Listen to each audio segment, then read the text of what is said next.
Uma boa noite a todos. Como eu já disse, meu nome é Juliano, venho do Centro Espírita Operários do Bem, do Rio do Sul, próximo ao Hospital Regional. O centro que completou há poucos dias 70 anos. É um dos centros mais antigos do estado de Santa Catarina e do Brasil. Deixando só um recadinho, se alguém tiver interesse, nós temos um canal no YouTube com o meu nome, que todas as palestras que eu tenho oportunidade de fazer eu deixo lá. Então essa também daqui a alguns dias vai estar lá. Nós temos temas variados, quem tiver interesse, curiosidade, está lá para todo mundo. O nosso tema de hoje é um tema bastante interessante, principalmente quando as pessoas vão chegando no Espiritismo, vão chegando na casa espírita, né? Porque os mais antigos no movimento espírita diziam sempre que as pessoas procuravam o centro espírita ou pela dor ou pelo amor, né? E a grande maioria que vinha para a casa espírita vinha pela dor, né? Ou porque tinha perdido algum parente, ou porque estava enfrentando uma doença na família, né? Ou diversos problemas que a gente tem. Só que hoje a gente já vê que muitas vezes as pessoas estão procurando a casa espírita por curiosidade, pela divulgação que hoje existe na mídia do movimento espírita, dos filmes, das novelas que falam desse tema. As próprias outras religiões hoje já estão abordando alguns temas que o espiritismo aborda desde sempre. Então, nesse tema de hoje eu queria começar dizendo que, apesar de muitas vezes a gente não compreender, e até por a gente ver um mundo muito bagunçado, muito atribulado, muitas coisas, se a gente for olhar hoje os jornais, 90% são notícias ruins, né? Mas o mundo que a gente vive, ele não está fora de controle. Ele está sendo governado por alguém. E este alguém se chama Jesus. A gente chama ele de Jesus. Então ele está no governo do planeta. Por muitas vezes a gente não entender a perda de um ente querido, de um familiar, mas nada acontece por acaso. Existe alguém governando esse planeta. E no final dessa palestra eu vou entrar um pouquinho demonstrando essa governabilidade, vamos dizer assim, dele. A primeira coisa que eu quero dizer a todos vocês, e principalmente aqueles que estão chegando ao movimento, é que a morte não existe. E durante essa palestra hoje eu vou provar que ela não existe. O que existe é só o corpo físico que morre. O espírito não morre. Nós somos imortais, como a nossa Bíblia diz. Nós temos 3 aspectos que fazem com que a gente tenha medo da morte. O primeiro dele é a falta de conhecimento, né? É a ignorância, entre aspas. Não no lado ruim. A ignorância no sentido de falta de conhecer. A segunda causa, o segundo momento, é nosso egoísmo. A nossa falta de aceitar as dificuldades. A gente é muito egoísta, a gente só pensa no nosso bem-estar sempre, em primeiro lugar. Por mais que às vezes a gente olhe, não, mas eu estou olhando pelo outro também, mas o nosso sempre é em primeiro lugar. Então esse egoísmo faz com que a gente tenha medo porque a gente não quer sair dessa nossa zona de conforto. A gente está acostumado com essa nossa vida de agora. Então a gente ir para um outro mundo que a gente não conhece, a gente tem medo. A gente prefere viver nesse que a gente já conhece. A gente não quer buscar novos desafios, enfrentar novos desafios. E a terceira questão é o sentimento de culpa. A gente ainda tem um sentimento muito forte de culpa, que vem de outras vidas já, mas que vem desta vida também por erros que a gente já cometeu. E esse sentimento de culpa está atrelado por uma coisa que se chama instinto de sobrevivência, né? Que todo mundo tem dentro de si. Então o instinto de sobrevivência ainda é muito forte dentro de cada um. Por isso também que a gente ainda tem tanto medo da morte. E ele precisa existir esse instinto ainda, porque no mundo de hoje os suicídios ainda crescem. Eles não estão diminuindo, eles estão aumentando ainda no nosso planeta. Então imagine se a gente não tivesse esse instinto de sobrevivência que fizesse com que a gente tivesse medo da morte. Mas é um tema, na verdade, bastante amplo, que a gente poderia falar por várias horas sobre esses 3 aspectos. Mas na noite de hoje eu escolhi falar sobre o aspecto da falta de conhecimento. Tentar, na noite de hoje, trazer o maior possível conhecimento para vocês sobre esse assunto. O que acontece na hora da morte? Essa eu acho uma das questões principais, pelo menos para mim, quando comecei no movimento espírita, saber o que realmente acontece? O que a gente sente quando a gente vai morrer? Muitas vezes já encontrei pessoas que me dizem, poxa, eu queria morrer e voltar, mas só para saber como é que é. Qual é o sentimento que a gente tem? Vai doer? A morte não dói. As informações que nós temos do mundo espiritual, através dos livros, através dos trabalhos de desobsessão, através dos trabalhos mediúnicos, a morte não dói. A grande maioria das pessoas, ou praticamente todas as pessoas, hoje que vivem na Terra, estão no estágio de evolução mediana.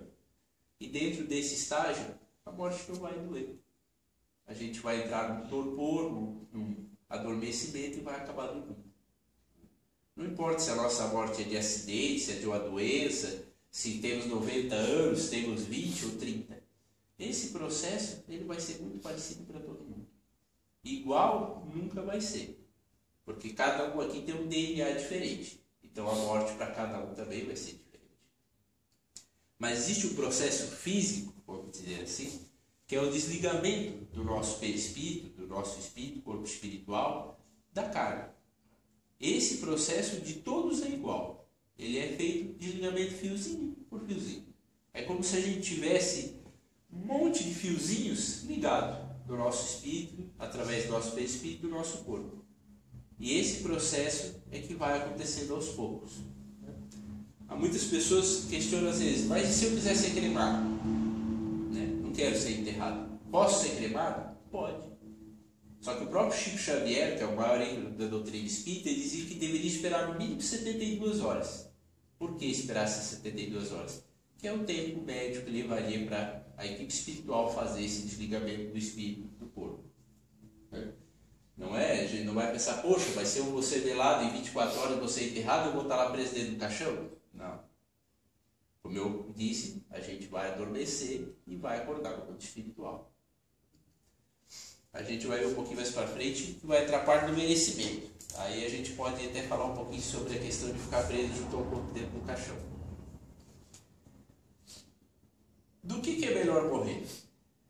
Eu acho que essa é uma pergunta também que a grande maioria já se fez. É melhor a gente morrer de acidente? É melhor a gente morrer do infarto? É melhor a gente ter uma doença que vai matando aos poucos? A maioria das pessoas vão dizer, eu gostaria de morrer dormindo. Para não sentir, para não ver, até por causa do medo. Só que hoje, por incrível que pareça, eu preciso dizer a vocês que a melhor maneira de desencarnar, ou a maneira mais fácil do processo de desencarne é ficando doente.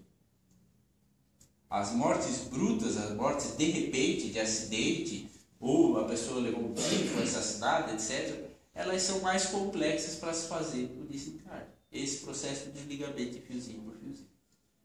Porque quando a gente está doente, a gente está no hospital, por exemplo, e a gente vai desencarnar daquela doença, o mundo espiritual começa a nos preparar. Durante o nosso sono, a gente é levado pela equipe espiritual a uma colônia, um hospital, e lá eles conversam com a gente e vão explicando, ó, meu irmão, você está vindo. Mesmo que quando a gente volte aqui para o corpo, a gente não lembre. Mas o nosso espírito é preparado para desencarnar. Agora, quando é uma morte de um acidente, por exemplo, de automóvel, ela é uma morte, não que a pessoa, se ela tiver merecimento, vai acontecer naturalmente. Mas ela é mais difícil, a equipe espiritual tem um trabalho maior para fazer esse desenlace. A gente vai entrar em uma questão, para esclarecer melhor essa questão, do merecimento. Poxa, mas a pessoa que foi boa a vida toda, que praticou bons atos, que viveu de uma maneira legal, ela morreu de acidente. Vai ser mais difícil para o outro que ficou doente, mas viveu a vida bagunçada? Não. O processo do desencarne, que é esse processo de desligamento de fiozinho por fiozinho, nós não devemos ficar muito apegados nisso. Porque isso a gente não vai ver, a gente não vai sentir. Vamos nos preocupar e nos apegar de que maneira nós vamos acordar depois do sono da morte. E essa que deve ser a nossa preocupação, aí sim é importante o merecimento. Aí sim vai ser importante as nossas atitudes que a gente tomou aqui na vida. Às vezes a gente tem a percepção, dentro do meio espírita, de que ser espírita vai nos facilitar a morte. É um erro. A única facilidade que o espírita vai poder ter é porque ele conhece o mundo espiritual. Porque ele sabe que a morte não existe. E hoje nós sabemos que existem inúmeros casos, acontece corriqueiramente nos trabalhos mediúnicos, de pessoas se manifestando pedindo ajuda porque não sabem que desencarnaram. Porque ainda não sabem que não estão mais no corpo físico. Relato, poxa, mas eu estou me sentindo tão estranho, eu estou me sentindo leve, parece que eu estou flutuando. Eu chego em casa para falar com meus filhos ou com a minha esposa, eles não me ouvem mais. Ninguém me dá atenção. Chego até às vezes bravos no trabalho mediúnico por causa disso. Então essa seria a única vantagem do espírito. Agora, o lado de lá, a vida continua do lado de lá da maneira que a gente viveu aqui. Os mundos da Terra, aqui do mundo físico para o mundo espiritual, é muito parecido.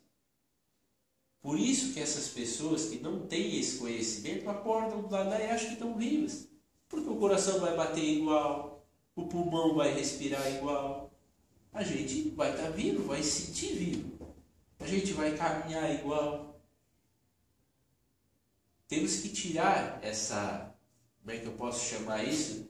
Essa metamorfose que se criou de que o mundo espiritual é uma mudança gigante, é uma mudança muito... Nós vamos morrer aqui e vamos para o céu, ou vamos morrer aqui e vamos para o inferno.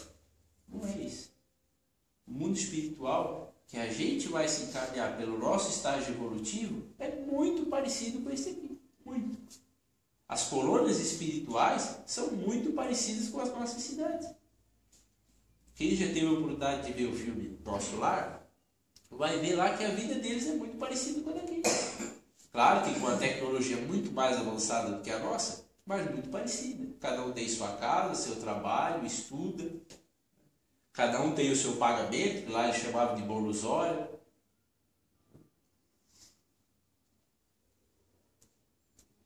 Uma coisa bastante importante que eu citei falar de céu e inferno, eu acho que a grande maioria aqui, ou é católico ainda, ou veio do catolicismo, eu também vim do catolicismo, e a gente precisa desmistificar essa coisa de céu e inferno.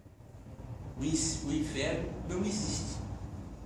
Se a gente acredita em Deus e sabe que Ele é um Pai soberanamente justo e bom, nós não podemos acreditar em inferno. Como é que Ele vai condenar uma criatura que Ele mesmo criou eternamente ao sofrimento? Cadê a justiça disso? Então o inferno não existe. Mas o céu também, como foi pintado quando a gente era criança, também não existe. Se a gente hoje está nesse estágio evolutivo que eu estava falando, quando a gente evoluir, tiver no estágio evolutivo mais avançado, nós vamos começar a viver em colônias melhores, em mundos melhores. Aí talvez se chame de céu os mundos felizes, que é onde vivem hoje os espíritos que já passaram por esse processo de evolução que a gente está passando agora. Mas o céu ocioso, que as pessoas ficam lá tocando arpinha, sentado lá todo mundo comendo uma maçã, esse céu não existe. A gente vai continuar evoluindo, a evolução não para nunca. A gente vai continuar estudando, trabalhando, só que os nossos objetivos é que vão mudar. Porque quanto mais é evoluído o espírito, o objetivo dele se torna maior ainda de ajudar as outras pessoas.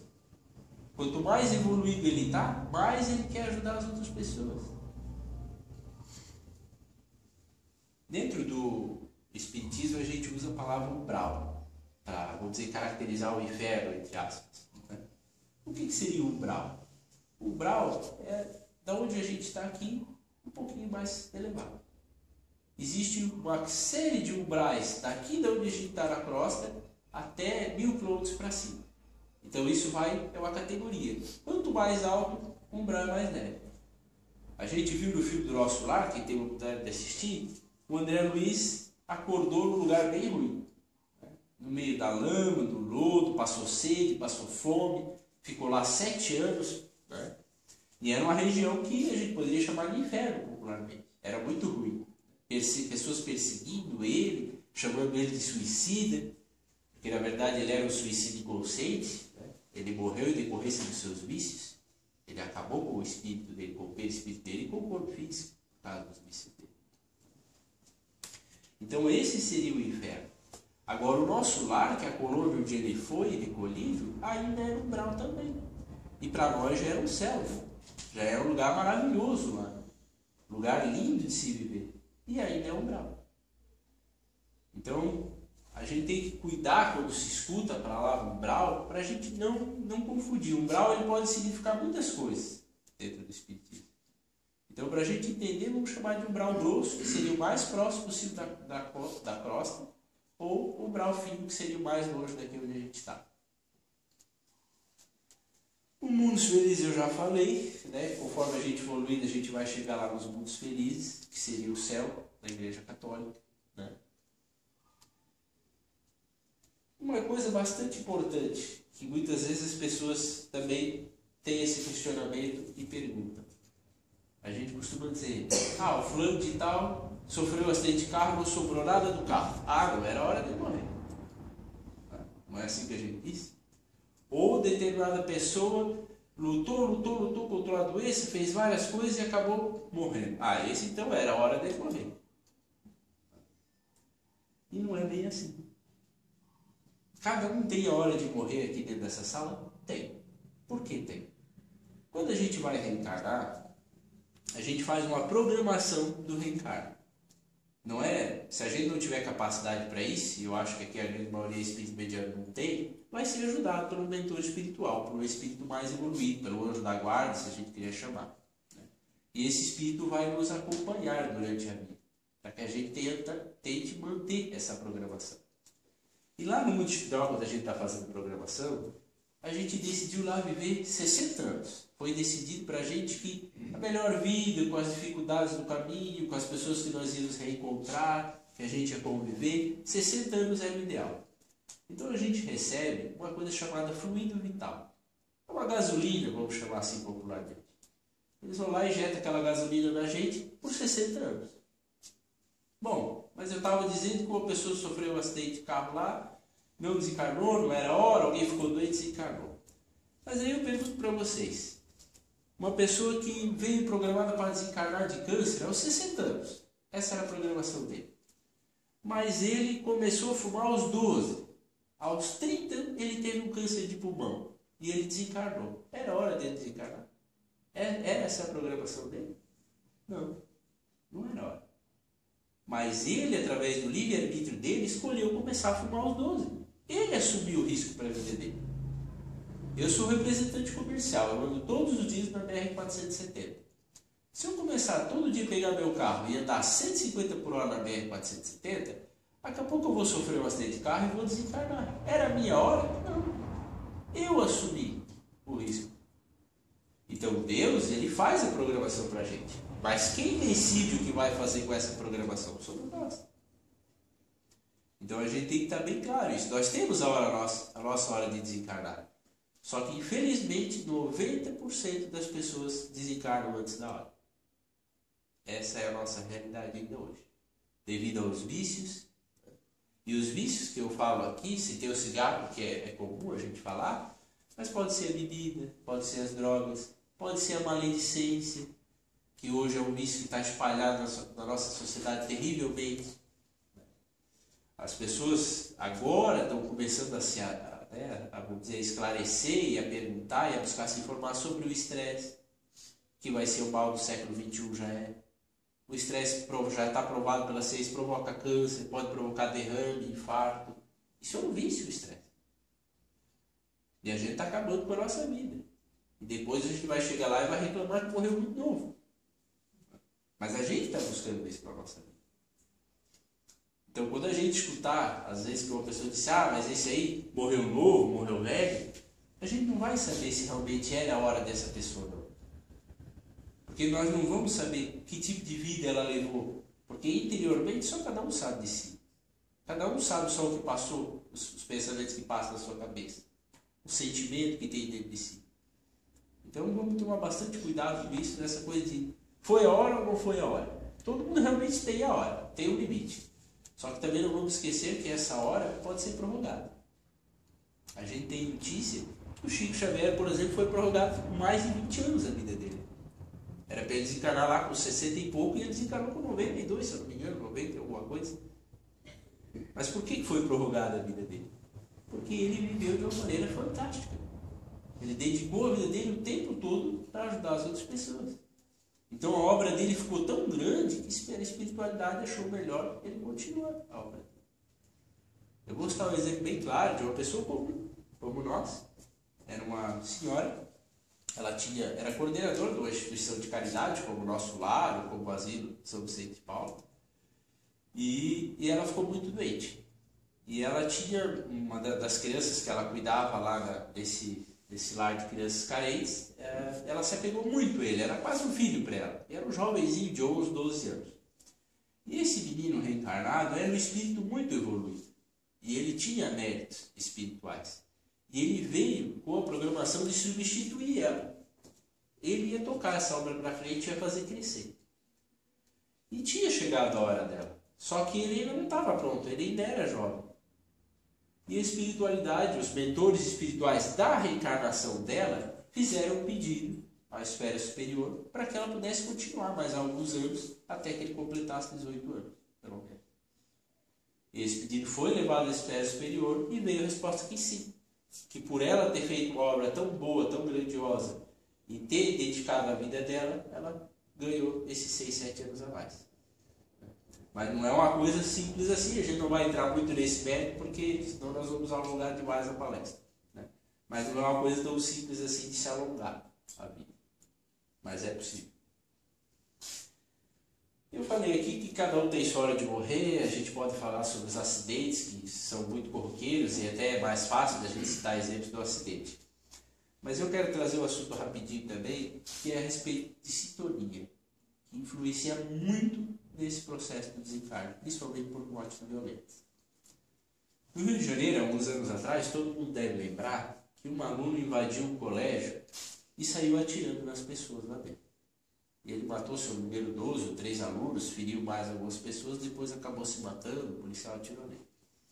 Foi um caso que teve repercussão nacional porque ele tinha 18 anos e simplesmente invadiu o colégio e começou a atirar nas pessoas. E daí eu pergunto para vocês, mas e aquelas crianças que estavam lá dentro, com 12 anos em média, era hora delas morrer?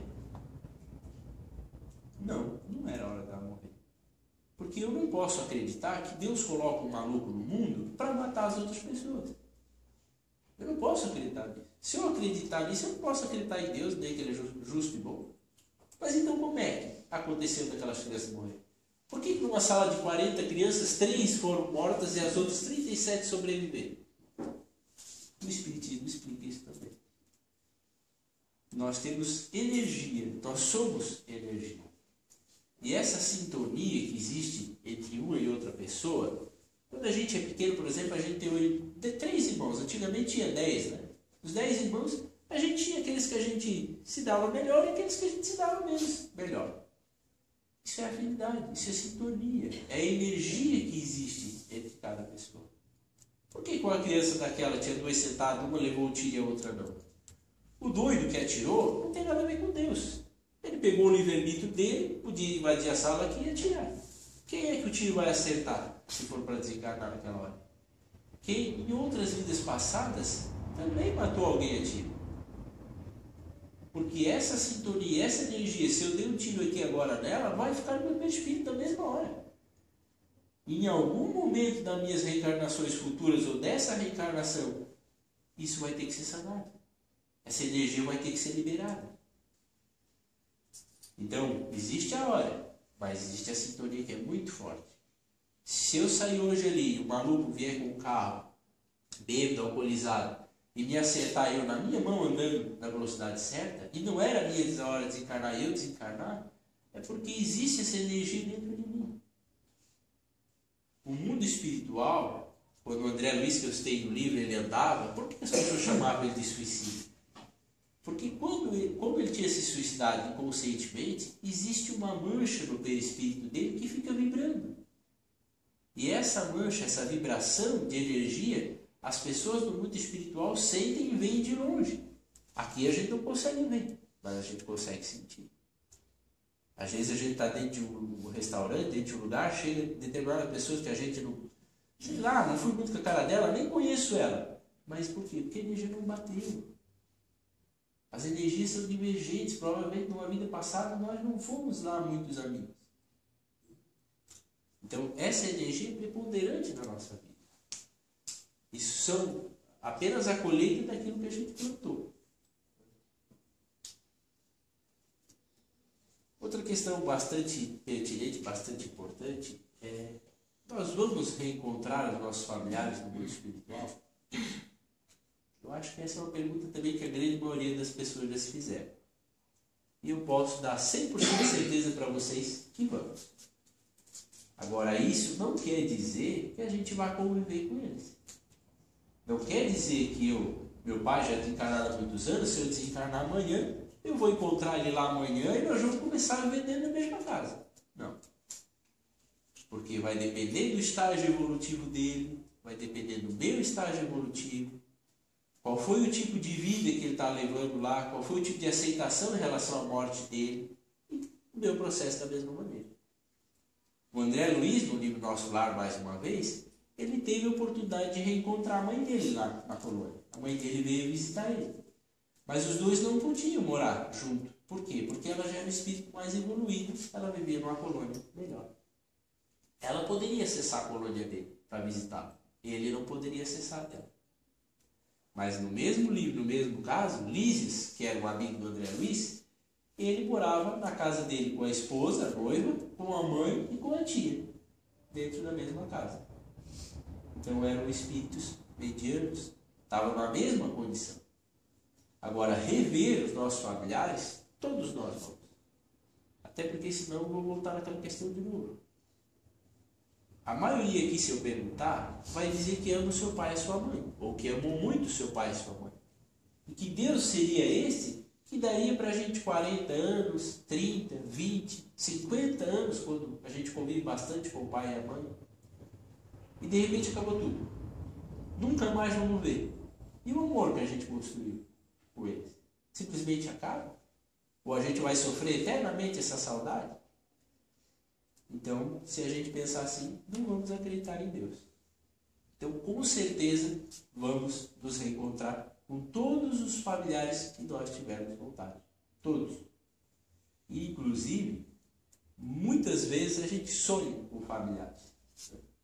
Às vezes a gente lembra um pouco daquele sonho, às vezes a gente não lembra nada, mas tem a impressão de que reencontrou aquela pessoa. Às vezes a gente lembra bastante detalhes, isso depende de cada um e da mediunidade que cada um tem, porque todos somos médios. Eu, no meu caso, por exemplo, não tenho mediunidade de ver espíritos nem de ouvi-los, mas todos os familiares encarnados próximos eu já reencontrei. E bem detalhado. Meu pai, meus avós, mais de uma vez o meu avô, que desencarnou recentemente, que eu era bastante ligado a ele, durante o sono. Então, esse contato com o mundo espiritual, ele é sempre, ele é diário, continua sempre. Então, para aquelas pessoas que perderam entes queridos, mantenham a esperança, mantenham a fé que vocês vão reencontrá-los. Certeza absoluta. É como se eles tivessem feito uma viagem para os Estados Unidos e um dia vocês fossem até lá para reencontrá-los. A gente passou recentemente a data de finados. Então, falar de morte e não falar dessa data, a gente precisa comentar um pouquinho. No Brasil, a gente tem o hábito de cultivar o lugar no cemitério para cada um, levar flores, né, limpar os túmulos. Hoje já existem cemitérios um pouco mais modernos que não tem mais túmulos, é apenas uma lápide, né? Mas a gente ainda cultiva muito isso de ir no cemitério. Eu não estou aqui para fazer apologia contra, cada um, né, faz aquilo que acha melhor. Eu acho que cuidar até é importante, porque é uma tradição da família que a gente tem. Mas quando a gente tiver saudade de alguém que já morreu, não vamos no cemitério. O cemitério não é um lugar bom. Porque quando você pensa no seu ente querido desencarnado com amor, com saudade, ele vai sentir essa sintonia onde ele estiver. Aonde ele estiver, ele vai sentir sentimento de amor. Mesmo que seja um sentimento bom, que você pense nele, mas diga para ele, vai em frente, um dia a gente vai se reencontrar, ele vai sentir muito forte isso. E se for um sentimento ruim, de dor, de querer volta para cá, ele vai sentir mais forte ainda. E eu pergunto a vocês, se você estiver desencarnado, tiver com saudade do familiar, e o familiar ficar te chamando, e ele for lá no cemitério fazer isso, tu vais querer ir lá no cemitério ver onde está o teu corpo enterrado? Eu não gostaria de ir. E acho que a grande maioria das pessoas não gostaria de ir. Então, quando a gente quer pensar no familiar nosso, que a gente está com saudade, que a gente quer demonstrar o amor que a gente sente por ele, vamos buscar em um lugar bonito, num jardim, né? No local da casa que ele também gostava. Vamos pegar um vasinho de flor nas mãos, vamos fechar os nossos olhos, elevar o pensamento a Deus e mentalizar que ele recebe esse vasinho de flor, que eu garanto para vocês com 100% de certeza que ele vai receber. Isso já existe vários casos contando das pessoas que receberam flores que os entes queridos mandam para ela. E não só flores, várias outras coisas. Até peças de roupa, né? De que gostavam muito aqui na Terra. Então, quando a gente tem saudade de alguém que desencarnou, vamos num lugar bom. Quando a gente estiver fazendo uma viagem gostosa, estiver alegre, estiver bem, vamos lembrar deles naquele momento.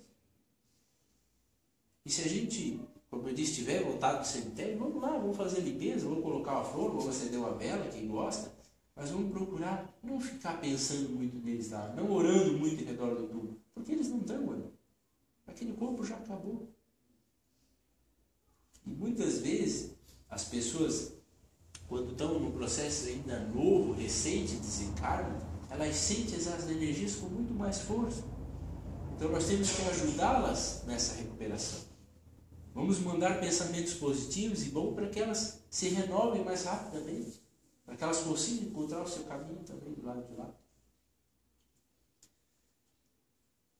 É muito difícil a gente tocar nesse assunto que eu acabei de falar, porque quando é muito recente, principalmente, a dor é muito grande. Cada um que já perdeu um ente querido, principalmente que eu sempre digo que quando a gente perde um pai, uma mãe, a gente é órfão, né? Quando a gente perde um marido ou a esposa, a gente é viúvo. Mas quando a gente perde um filho, não tem nem dor.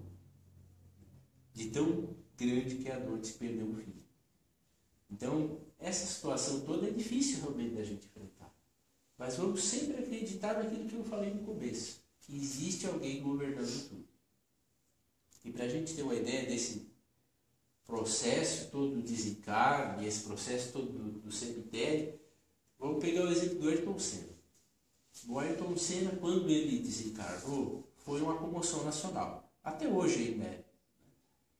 Várias pessoas naquela época cometeram suicídio porque queriam reencontrar o Ayrton Senna. Então a gente imagina a carga tóxica e pesada que alcançou esse espírito no mundo espiritual. Que preparação que a equipe espiritual teve que ter de adormecê-lo, de manter ele um pouco mais isolado, para que ele não recebesse toda essa carga tóxica que mandaram para ele. Imagina o sofrimento dele, a agonia dele, de saber que ele estava vivo, que a vida continua, e de tantas as pessoas desesperadas. Então isso a gente tem que pensar no nosso familiar também. Porque assim como a gente tem saudade dos nossos familiares, eles também têm. Quando uma pessoa desencarna, vamos pegar o exemplo que ela desencarnou do infarto. Então o infarto ele provoca uma dor forte, aguda no peito. Se essa pessoa desencarnando, ela chegar a andar, ela vai ser atendida, ela vai ser levada para o hospital, e ela não fizer o tratamento dela, e ela quiser voltar, por exemplo, para a casa dela, eles não vão impedir. Cada um tem o seu livre-arbítrio. E se a gente chamar ela desesperadamente, essa pessoa vai ter mais vontade ainda de vir para dentro de casa. E daí vai começar a haver problemas. Porque o lugar dela não é mais ali. Ela de amor, daqui a pouco vai começar a sentir raiva. Porque eu acabei de dizer no começo, eles chegam no centro espírita bravos com a família que não os escutam mais. E as dores do peito que ele sentiu na hora do infarto, se ele não fizer o tratamento adequado no mundo espiritual, ele vai voltar a sentir. Ele está vivo. O corpo dele ainda existe espiritualmente. Então, em vez de a gente ajudar os nossos familiares, a gente vai estar atrapalhando. A gente vai estar dificultando o processo de recuperação deles. Então, sempre pensando no positivo, sempre pensando no bem. Iniciando o fim, meus amigos, existe muitos dos meus familiares, por exemplo, sabem que eu sou espírita e gosto de fazer perguntas, gosto de conversar sobre esse assunto. Mas muitos deles, às vezes a gente conversa durante várias horas, já conversamos várias vezes, e no fim eles sempre dizem para mim o seguinte: ah, mas eu não acredito em nada disso porque nunca ninguém voltou para contar. Nunca vi ninguém voltar. Gente, as pessoas voltam todos os dias dos centros espíritas do Brasil e do mundo. Então não é que as pessoas não voltam, é que a gente não foi buscar informação de saber o que eles relatam no mundo espiritual. O Chico Xavier, que foi um homem caridoso, que é reconhecido por todas as religiões do Brasil como um homem de bem, mesmo que muitos não acreditem naquilo que ele vivenciou, ele psicografava todos os dias mensagens de pessoas que voltaram para contar.